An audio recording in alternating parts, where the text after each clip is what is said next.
has this investigation been scuttled, to use a Navy term?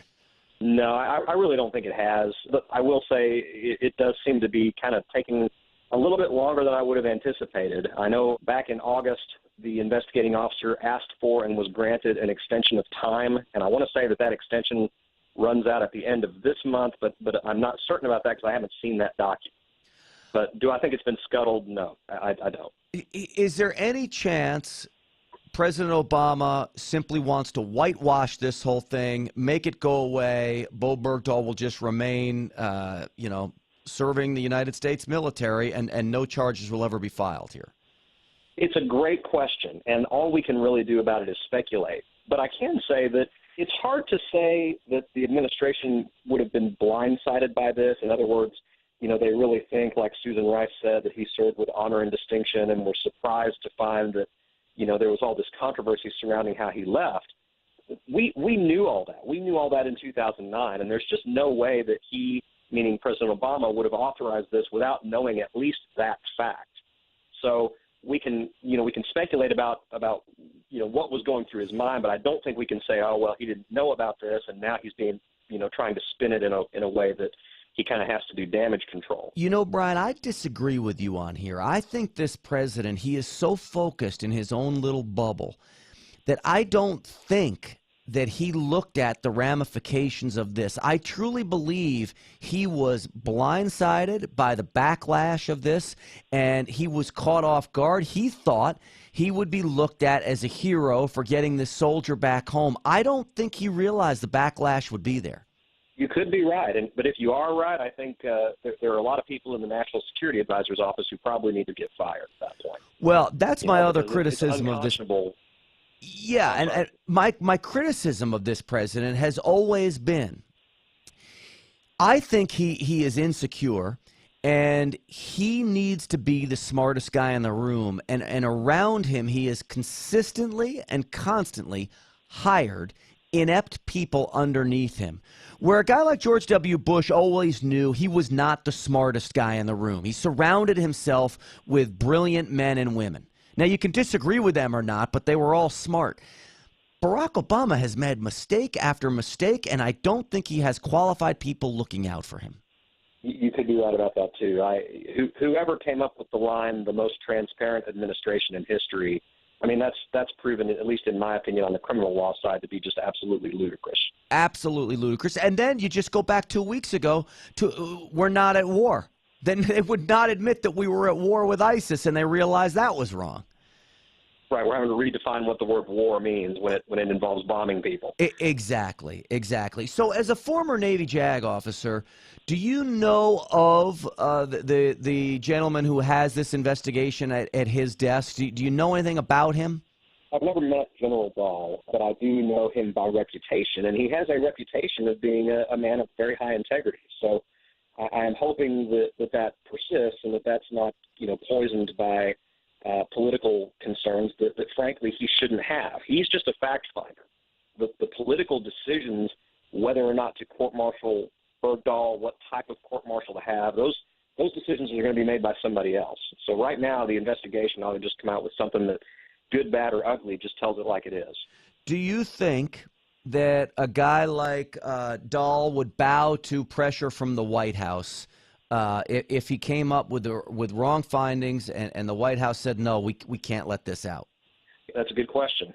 Whether or not they will actually even release this report for public consumption in the most transparent administration in history, who knows that either. I kind of tend to doubt they will. I think we're going to hear, oh, it's been completed, but I think if we all get a copy of it, I think it's going to be leaked rather than provided. But do I think that he's going to bow to political pressure?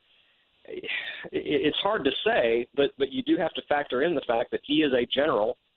President Obama is the commander-in-chief, and President Obama, underneath him you have the Secretary of Defense and Secretary of the Army, and they may very well indicate to him not necessarily what they want to see in terms of fact-finding, but I certainly think that there will be political pressure brought to bear on the people who make the decision whether to court-martial Bergdahl. Yeah, I've always said in life, everyone has a boss. Even billionaires report to somebody, and even generals have a commanding officer.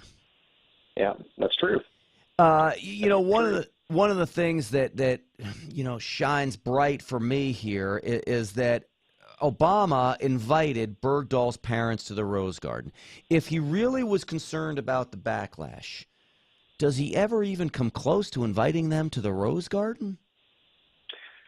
Well, I think you have to factor in the fact that at that time he was an extremely long-serving prisoner of war. So that, inviting his family to the Rose Garden doesn't really surprise me so much. But like I said, what would surprise me is if the president really had no idea that this person left his post under questionable circumstances. Yeah. I feel like he certainly was told that. Now, whether he listened or not, who knows? So I believe he knew that. What I also believe is that he underestimated the American backlash about it. He didn't think that he thought the American people would overlook the circumstances surrounding it just to have one of their own returned home.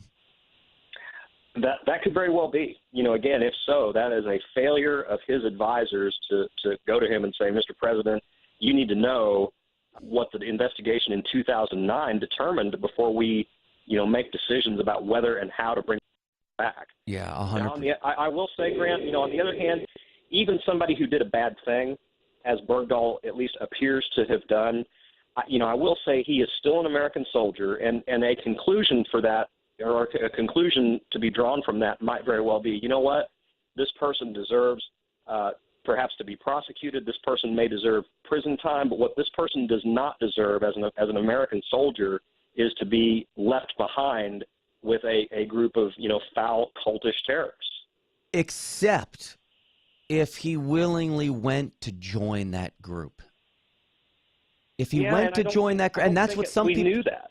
Well, there's been many accounts by his platoon mates who said he actively was seeking them out. Yeah, and I agree. There's so much, speculation, well, not even real speculation, but actual, testimony about what happened back then in 2009. Again, I think you're right. I think this all circles back to, was President Obama properly advised, and did he know what he was doing when he took all these, made all these decisions to go behind Congress's back and do things the way that he did? And we may never know. What this really points to is that as we talk about these questions surrounding all this, we need a real, true investigation to see what really happened so we can have some peace from this. Yeah, we do. And I really, like I said, I hope that that's what's going on right now. I think that we all certainly would have reason to be skeptical of that. But right now I'm going to withhold judgment on that, hopefully until I see a copy of the report someday. I hope that I hope that we all get to.